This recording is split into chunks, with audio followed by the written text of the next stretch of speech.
Sabia que tem como começar a ganhar dinheiro somente usando o seu celular e trabalhando no conforto da sua casa? A CyberQuest tem tudo o que você precisa saber para conseguir ganhar dinheiro com a internet de forma prática e rápida. Ficou interessado? É só clicar no primeiro link da descrição. Isso é possível. Já entrando nessa pauta sobre o que você deseja para o Brasil, o que pretende fazer. Primeiro, você já pensou em quem vai ser o seu ministro da Economia? Ou já tem um nome? Nós temos você falou do Meirelles, por exemplo, que te ajudou no governo de São Paulo. Primeiro, nós não vamos ter posto Ipiranga. Posto Ipiranga não dá certo. Olha o que deu o posto Ipiranga do Bolsonaro. Um desastre completo. Você sabe quem está preparando o nosso programa econômico? São 3 mulheres brilhantes e, obviamente, com o apoio do Henrique Meirelles. A Vanessa Raal, a Ana Carla Abrão e a Zena Latif. 3 mulheres economistas brilhantes. E o Meirelles. Nós temos equipe. Eu sei trabalhar em equipe, não no singular. Trabalho no plural. Uma equipe também competente de pessoas está desenvolvendo o nosso programa de governo para a área da educação, para a área da saúde, para a área da habitação social, para o meio ambiente. Tem um grupo de pessoas coordenadas pelo Rodrigo Maia, também carioca, que está aqui em São Paulo e é nosso secretário. Trouxe o Rodrigo para cá. Convenci o Rodrigo, num governo decente, transformador, de que ele poderia contribuir e tem contribuído muito bem. E é isso que eu desejo para o Brasil. Pensando nas reformas, você até citou que o governo prometeu muita coisa e não entregou. Entregou a Previdência, mas como você disse, não incluiu estados e municípios. Já veio do governo E já tinha muita coisa encaminhada, né? A bola estava na área, o Temer quase que aprovou, não aprovou porque saiu aqueles áudios e perdeu o capital político, que foi uma reforma importante. Ela tinha ali nas suas previsões mais otimistas, né, uma economia de 1 trilhão para os próximos 10 anos, mas essa economia ela já foi quase toda consumida devido à pandemia. E como o Brasil está invertendo a pirâmide etária hoje, você tem uma população idosa vivendo cada vez mais e casais tendo cada vez menos filhos. Então vai chegar um momento onde teremos que ter outra reforma da Previdência. Mas eu não acredito que vai ser agora, né? Isso vai acabar ficando para um próximo governo, que é sempre muito custoso fazer uma reforma dessas, é muito impopular. Mas pensando naquelas reformas que o Brasil necessita, por exemplo, uma tributária, uma administrativa... Que aqui nós fizemos, lembra que eu te falei? Qual seria, para o presidente João Dória, a reforma mais importante, aquela que ele focaria no governo dele? Primeiro, não seria uma reforma, seria um amplo programa de geração de emprego. Com obras públicas, como nós estamos fazendo aqui, com atração de investimentos internacionais para serem internados no Brasil e, com isso, gerar milhares de novos empregos. E isso é possível, nós estamos fazendo aqui. Então, isso é necessário. Aliás, os 2 pontos primordiais como proposta de governo, Malu, emprego e educação. Não são as únicas atividades, mas são fundamentais, porque o emprego dá dignidade, dá a essa pessoa a oportunidade de ela ter o seu próprio campo de atuação, a dignidade de ter a sua carteira de trabalho assinada, de não depender apenas de programas sociais ou de assistência, ainda que necessário, mas ela terá a sua autonomia. E para os seus filhos a oportunidade de ter uma educação que ela não teve, e uma educação de qualidade, como nós estamos fazendo aqui, Bruno. Nosso investimento, vale a pena mencionar isso, nosso investimento em tecnologia, só o ano passado, na compra de tablets e computadores para as escolas públicas de São Paulo foi de R$1 bilhão. Essas escolas de tempo integral que eu me referi, elas são todas digitais, todas com internet rápida, com Wi-Fi. Todos os alunos aprendem com tablet, além da alimentação, como eu já mencionei para você. E nós retreinamos os professores e professoras. Nós não demitimos professores porque tinham uma formação mais analógica e menos digital. Nós treinamos e esses professores compreenderam a importância disso, responderam super bem. E hoje ganham o dobro de salário que ganhavam anteriormente. Por que o dobro? Porque davam 4 horas de aula, agora dão 8 horas de aula. Elevamos o piso salarial na educação em 73%. É R$5 mil hoje o piso de um professor. Era menos de R$3 mil. Percebe como é possível transformar e não rompemos o teto de gastos. Aqui nós não gastamos mais do que arrecadamos. Nós gastamos menos, nós estamos bem abaixo do teto do limite da Lei de Responsabilidade Fiscal, que, aliás, é uma grande conquista do PSDB. Mas você conseguiu fazer o Estado ser superavitário, São Paulo? Claro. Ou ainda fechou em déficit? Não, claro. 53 bilhões em caixa, comentei com você.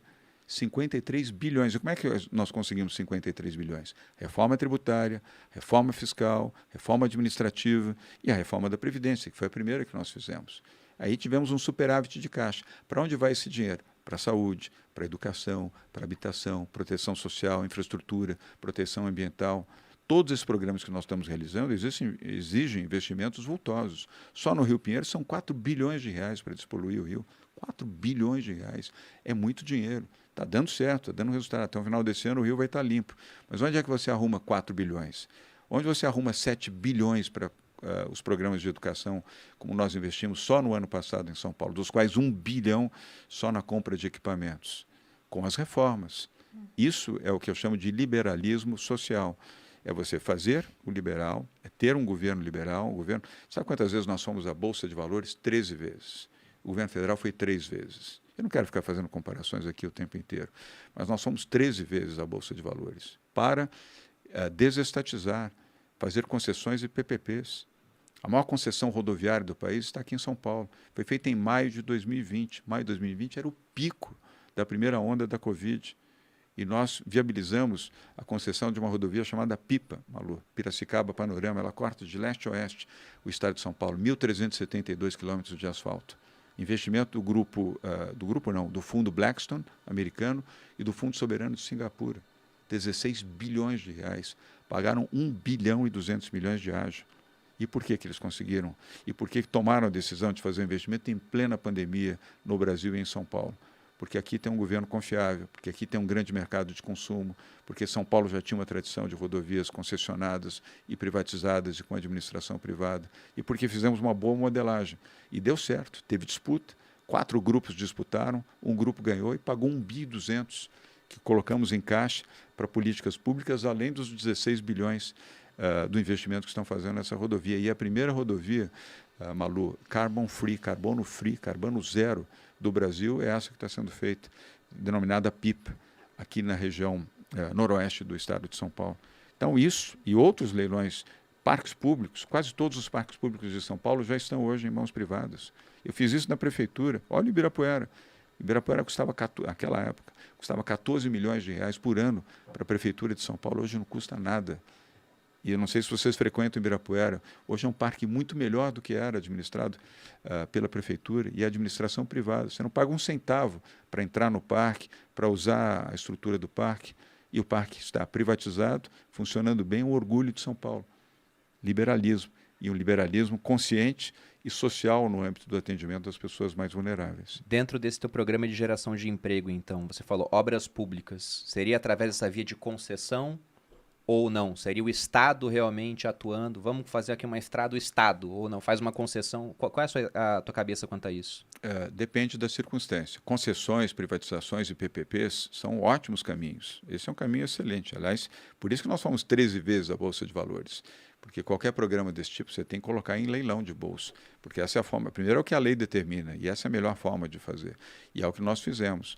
E fizemos PPPs na área rodoviária, fizemos PPPs na área de metrô, mas também fazemos obras que são diretas. Rodovias vicinais e rodovias rurais, dificilmente você consegue ter o interesse do setor privado, porque elas não são rentáveis. Você não pode determinar ou exigir que o setor privado tenha prejuízo para fazer aquilo que o público deve fazer. Aí tem que ser um investimento público. Por isso a reforma da Previdência, por isso a reforma administrativa e fiscal, para que essas estradas, que são vicinais, e para que os que estão aqui nos acompanhando, o que é uma estrada vicinal? São aquelas estradas menores, mais asfaltadas e sinalizadas para o escoamento da produção agrícola.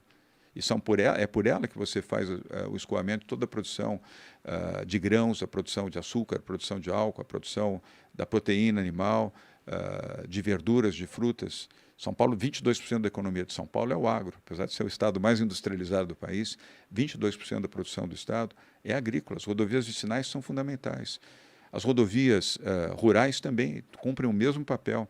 Algumas até nem sequer são asfaltadas, mas elas cumprem esse papel. São trajetos menores, enquanto as vicinais são trajetos maiores. Então, nesses casos, tem que ser um investimento público direto, financiado por uma posição superavitária, fruto de uma gestão administrativa correta, como nós fizemos aqui. Aqui não se rompe o teto de gasto. Aqui nós não fizemos essa irresponsabilidade que o governo federal, como Dilma fez, aliás, foi punida por isso. Ela perdeu o mandato exatamente porque rompeu o teto de gastos. E esse governo admite publicamente que vai romper o teto de gastos. Aliás, vai fazer, não no âmbito da ruptura do teto de gastos, agora ameaça fazer em relação à Petrobras. Petrobras é uma empresa estatal, com capital em bolsa de valores. Não pode o governo dizer, não vou aumentar o preço do combustível. Venda a Petrobras, então. Por que não privatizou a Petrobras, que falou que ia privatizar? Eu, se for eleito presidente da República, vou privatizar a Petrobras, sim. Só que eu não vou privatizar a Petrobras, Bruno, para ser um monopólio privado, sair do monopólio público para o monopólio privado. Ela será modelada numa modelagem internacional com as melhores instituições do mundo, provavelmente do Banco Mundial, para que ela possa se tornar em 3 ou 4 empresas para disputar, para ter competitividade e formar um fundo de compensação, inclusive, com essas 3 ou 4 empresas que vão disputar e provavelmente, ao disputar, terão a oportunidade de vencer a Petrobras, vão competir entre si e terão que mensalmente formar um fundo de compensação para, em momentos de crise, como esse agora, diante do conflito da Ucrânia com a Rússia, ao invés de você imediatamente transferir o aumento do combustível ou do gás de botijão ou do gás industrial para os consumidores, seja consumidor pessoa física ou jurídica, este recurso, essa diferença vir de um fundo de compensação e não naquilo que vai se fazer ou que já está se fazendo, o congelamento do preço do combustível. Quem vai pagar essa conta daqui a pouco serão os próprios consumidores, porque vai explodir o preço do combustível, que já está num patamar absurdo. E outro dia alguém me disse, mas combustível é coisa de rico, só rico põe gasolina em carro. Mentira. E os caminhoneiros, e os peroeiros, e os motociclistas são quem? São ricos? São trabalhadores. E são trabalhadores que precisam ter o acesso ao combustível, porque senão não conseguem sobreviver. Eles dependem do seu caminhão, dependem da sua perua, dependem da sua motocicleta para sobreviver. Então, já aproveito para afirmar, desculpa, acabei batendo aqui no seu pé, perdão. Então, aproveito para dizer que, se eleito presidente da República, a Petrobras será modelada e será privatizada. Bancos estatais, por que nós precisamos de 2 bancos? Até hoje ninguém me respondeu. Por que precisa ter a Caixa Econômica Federal e o Banco do Brasil? Não precisa ter a Caixa, basta um banco. É preciso ter um banco? Precisa, porque você tem o financiamento do agro, você tem o financiamento da habitação, você tem financiamentos sociais. Lembra que eu falei do liberalismo social? Você não pode deixar a população que não tem casa, se ela não tiver um financiamento com juros subsidiados, ela não consegue comprar a sua casa. Custa caro ter uma casa, custa caro financiar a produção rural. Se você não subsidiar um pouco o mundo agrícola, você perde a competitividade internacional. Mas basta um banco para que 2? Não tem necessidade. Eletrobras foi modulada corretamente pelo governo Temer, até agora não foi privatizada. Até agora. Ok, que estão dizendo que vão privatizar agora, nesse segundo semestre, mas até agora não foi. Bem complicado de ser feito agora, né? Até um ponto sobre isso. Eu sou totalmente a favor de privatizações. É como você disse, também não adianta passar a Petrobras, né, do público para o privado sem quebrar para que haja competição, porque o pessoal sempre fala, mas se privatizar vai ficar melhor, né?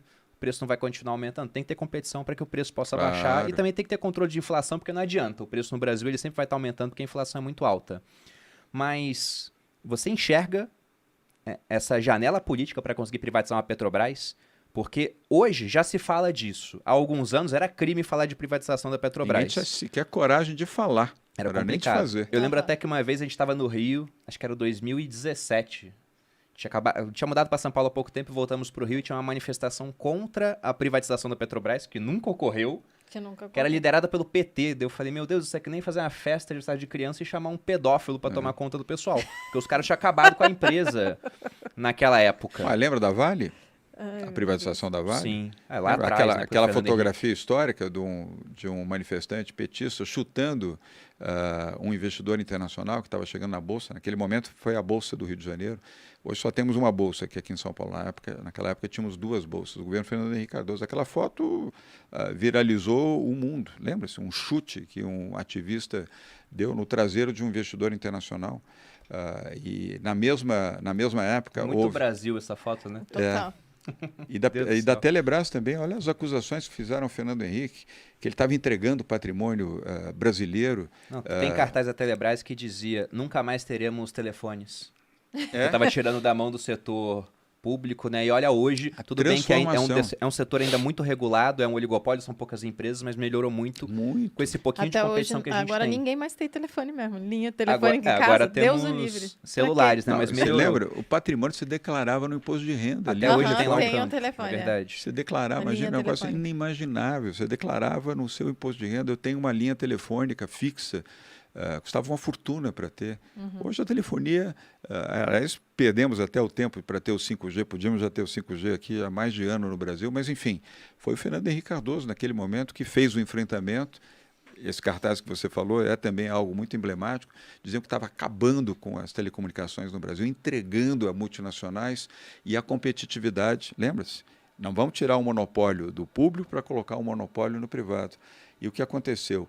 O split com várias empresas disputando e um mercado competitivo. Você escolhe o tipo de telefone, o tipo de telefonia, qual é a plataforma que você quer, que tipo de serviços você deseja. Essa é a modernidade. Isso é o privado.